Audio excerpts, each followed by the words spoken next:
The Problem of Socrates by Friedrich Nietzsche, 1888, from the Twilight of the Idols. 1. In all ages the wisest have always agreed in their judgment of life. It is no good. At all times and places, the same words have been on their lips, words full of doubt, full of melancholy, full of weariness of life, full of hostility to life.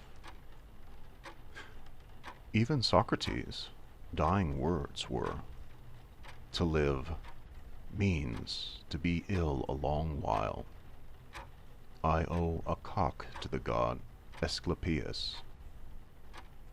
Even Socrates had had enough of it. What does that prove? What does it point to?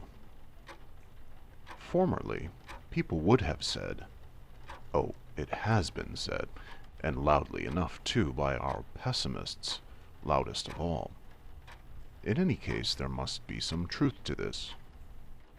The consensus sapientium is a proof of truth. Shall we say the same today? May we do so? In any case, there must be some sickness here, we may reply. These great sages of all periods should first be examined more closely. Is it possible that they were, every one of them, a little shaky on their legs, effete, rocky, decadent? Does wisdom perhaps appear on earth after the manner of a crow attracted by a slight smell of carrion? 2. This irreverent belief that the great sages were decadent types first occurred to me precisely in regard to that case concerning which both learned and vulgar prejudice was most opposed to my view. I recognized Socrates and Plato as symptoms of decline, as instruments in the disintegration of Hellas, a pseudo-Greek, as anti-Greek. That consensus sapientium, as I perceived ever more and more clearly, did not in the least prove that they were right in the manner on which they agreed. It proved rather that these sages themselves must have been alike in some physiological particular, in order to assume the same negative attitude towards life, in order to be bound to assume that attitude. After all, judgments and valuations of life, whether for or against, cannot be true. Their only value lies in the fact that they are symptoms. They can be considered only as symptoms. Per se, such judgments are nonsense. You must therefore endeavor, by all means, to reach out and try to grasp this astonishingly subtle axiom, that the value of life cannot be estimated. A living man cannot do so, because he is a contending party, or rather the very object in the dispute, and not a judge. Nor can a dead man estimate it, for other reasons. For a philosopher to see a problem in the value of life is almost an objection against him, a note of interrogation set against his wisdom, a lack of wisdom. What? Is it possible that all these great sages were not only decadents, but that they were not even wise? Let me, however, return to the problem of Socrates. 3. To judge from his origin, Socrates belonged to the lowest of the low. Socrates was mob. You know, and you can still see it for yourself, how ugly he was. But ugliness, which in itself is an objection, was almost a refutation among the Greeks. Was Socrates really a Greek? Ugliness is not infrequently the expression of thwarted development, or of development arrested by crossing. In other cases, it appears as a decadent development. The anthropologists amongst the criminal specialists declare that I, the typical criminal, is ugly. Monstrum in fronte, monstrum in animo. But the criminal is a decadent? Was Socrates a typical criminal? At all events, this would not clash with that famous physiognomous judgment which was so repugnant to Socrates' friends. While on his way through Athens, a certain foreigner, who was no fool at judging by looks, told Socrates to his face that he was a monster, that his body harbored all the worst vices and passions. And Socrates replied simply, "You know me, sir." 4. Not only are the acknowledged wildness and anarchy of Socrates' instincts indicative of decadence, but also that preponderance of the logical faculties and the malignity of the misshapen which was his special characteristic. Neither should we forget those aural illusions which we religiously interpreted as the demon of Socrates. Everything in him is exaggerated, buffo, caricature. His nature is also full of concealment, of ulterior motives, and of underground currents.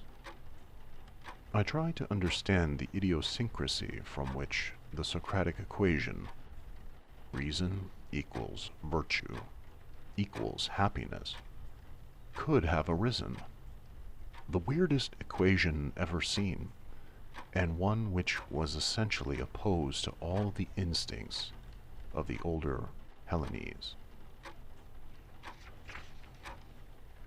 5.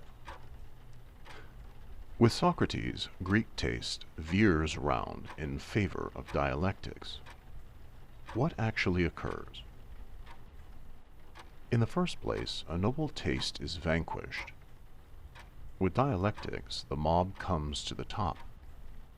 Before Socrates' time, dialectical manners were avoided in good society. They were regarded as bad manners.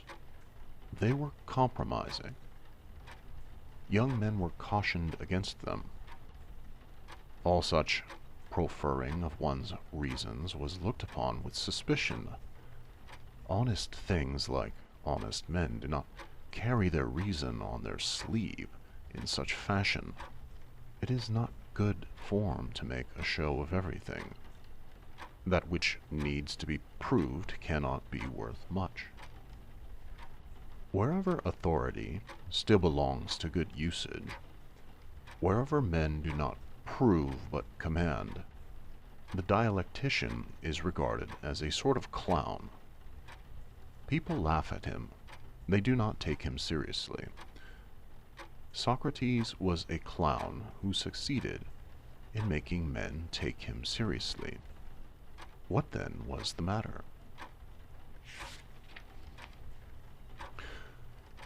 6. A man resorts to dialectics only when he has no other means to hand. People know that they excite suspicion with it, and that it is not very convincing. Nothing is more easily dispelled than a dialectical effect.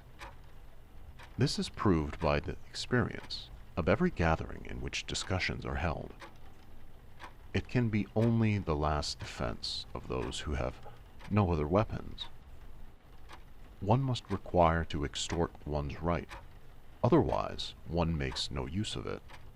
That is why the Jews were dialecticians. Renard the fox was a dialectician. What? And was Socrates one as well? 7. Is the Socratic irony an expression of revolt, of mob resentment? Does Socrates, as a creature suffering under oppression, enjoy his innate ferocity in the knife thrusts of the syllogism? Does he wreak his revenge on the nobleman he fascinates? As a dialectician, a man has a merciless instrument to wield. He can play the tyrant with it. He compromises when he conquers with it. The dialectician leaves it to his opponent to prove that he is no idiot. He infuriates. He likewise paralyzes. The dialectician cripples the intellect of his opponent. Can it be that dialectics was only a form of revenge in Socrates? 8. I have given you to understand in what way Socrates was able to repel. Now, it is all the more necessary to explain how he fascinated.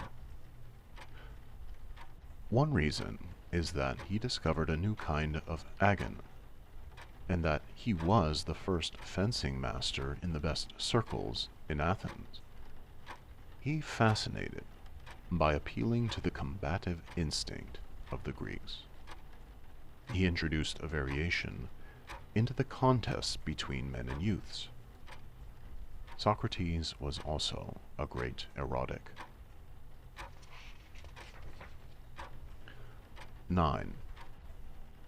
But Socrates divined still more. He saw right through his noble Athenians. He perceived that his case, his peculiar case, was no exception even in his time. The same kind of degeneracy was silently preparing itself everywhere.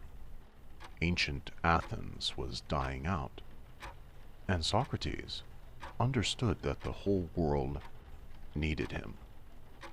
His means, his remedy, his special artifice for self-preservation. Everywhere the instincts were in a state of anarchy. Everywhere people were within an ace of excess. The monstrum in animo was the general danger. The instincts would play the tyrant. We must discover a counter-tyrant who is stronger than they. On the occasion when that physiognomist had unmasked Socrates and had told him what he was, a crater full of evil desires, the great master of irony let fall one or two words more, which provide the key to his nature. "This is true," he said, "but I overcame them all." How did Socrates succeed in mastering himself? His case was at bottom only the extreme and most apparent example of a state of distress which was beginning to be general. That state in which no one was able to master himself, and in which the instincts turned one against the other. As the extreme example of this state, he fascinated.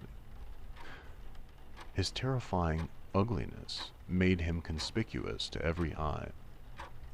It is quite obvious that he fascinated still more as a reply, as a solution, as an apparent cure of this case.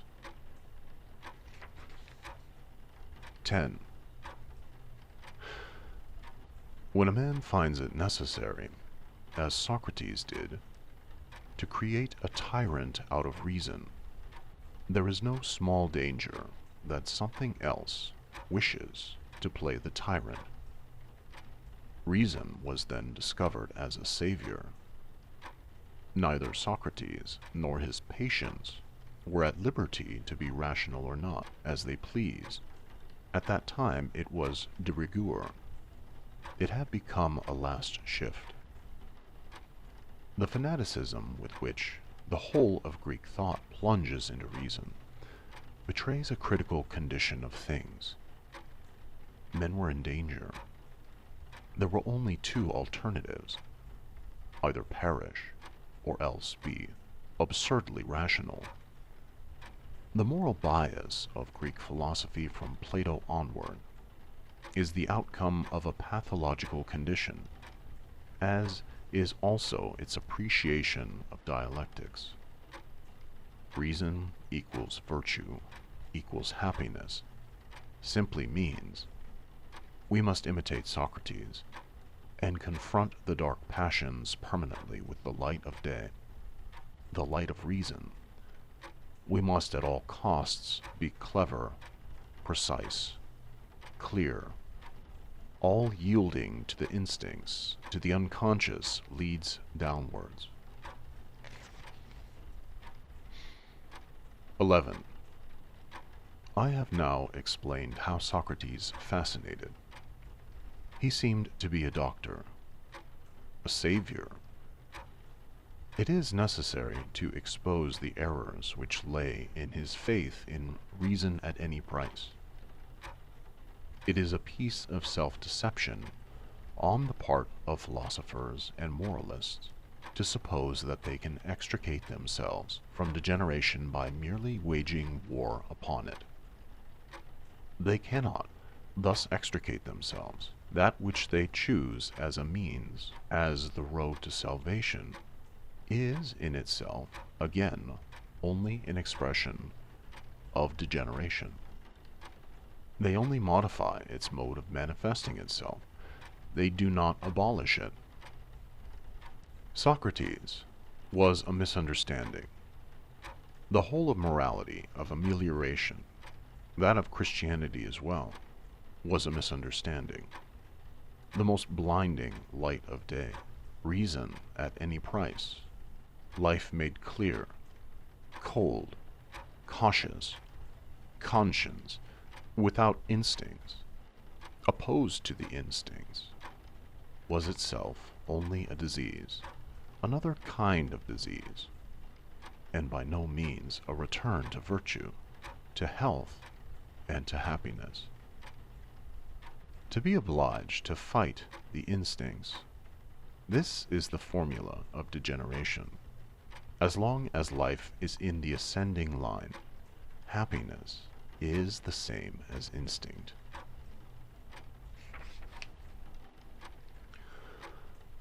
"12. Did he understand this himself, this most intelligent of self-deceivers? Did he confess this to himself in the end, in the wisdom of his courage before death? Socrates wished to die. Not Athens, but his own hand gave him the drop of hemlock. He drove Athens to the poisoned cup. Socrates is not a doctor, he whispered to himself. Death alone can be a doctor here. Socrates himself has only been ill a long while.